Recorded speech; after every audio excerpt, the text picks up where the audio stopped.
as we have to find the zero of the given polynomial, this is quadratic equation, so we have to apply the middle term splitting method to factorize it. So for factorizing it, first of all write what is a. A is the coefficient of x square. What is b? B is the coefficient of x. And what is c? C is the constant term, that is -5.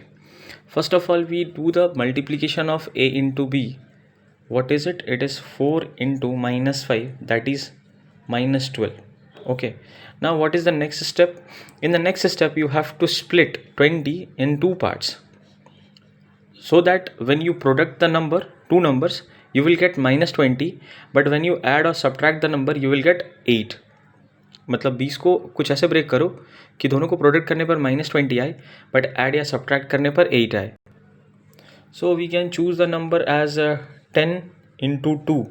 Okay, 10 और 2 लेंगे तो इसका product 20 हो रहा है, लेकिन -20 चाहिए और यहाँ पर भी 8 चाहिए, तो 10 में से जब आप एक 2 माइनस करोगे, दैट्स वाई एक नंबर 10 लेंगे और एक नंबर लेंगे -2.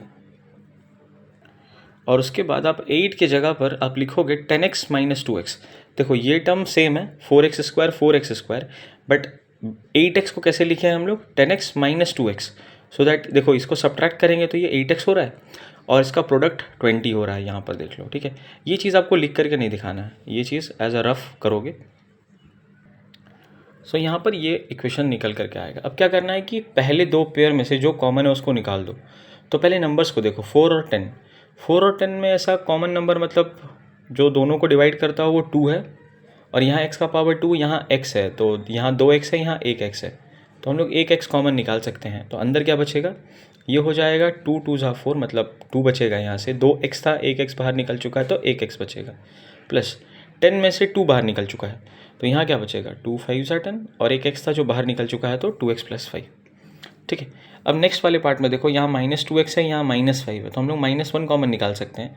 तो अंदर बचेगा 2x + 5 = 0. ठीक है, यहाँ से -1 ही कॉमन क्यों निकला? क्योंकि देखो आप ऐसे समझ सकते हो कि इस लाइन में 2x + 5 कॉमन आया, तो यहाँ पर भी 2x + 5 चाहिए था, इसलिए हमने -1 कॉमन निकाल दिया. अब इस पूरे लाइन को देखो, इसमें क्या कॉमन है? देखो इस वाले सेक्शन में भी 2x + 5 है और इस वाले सेक्शन में भी 2x + 5 है. तो आप 2x + 5 को जैसे ही कॉमन निकालोगे तो यहाँ इस वाले टर्म से बचेगा 2x और इस वाले टर्म से बचेगा -1 = 0. अब एक बार क्या करना है कि इस पूरे को इक्वल टू 0 करना है और एक बार इस पूरे को इक्वल टू 0 करना है. और जब आप इसको इक्वल टू 0 पुट करोगे तो आपके पास x = -5/2 आएगा, और जब आप इसको इक्वल टू 0 पुट करोगे तो आपके पास x = 1/2 आएगा. These are the two zeros of the given polynomial और द क्वाड्रेटिक इक्वेशंस.